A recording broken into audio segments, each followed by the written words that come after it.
వెదజల్లిన వరి పొలము. వెదజల్లిన రోజు నుంచి ఒకరోజు నీళ్ళు ఉంచి తెల్లారి తీసివేయడం జరిగింది. ఇలా మూడో రోజు అన్ని నీళ్ళనిపోగా మిగిలిన నీళ్ళని ఇలా సంచిలో రాయి కట్టి గుంజడం జరుగుతుంది. ఉన్న చివరి బొట్టు వరకు నీళ్ళు వెళ్ళిపోతాయి.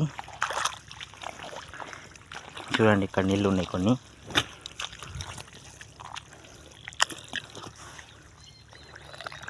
ఇలా చివరి బొట్టు వరకు నీళ్ళు వెళ్ళిపోవడం వల్ల పొలం మంచిగా ఆరుతుంది.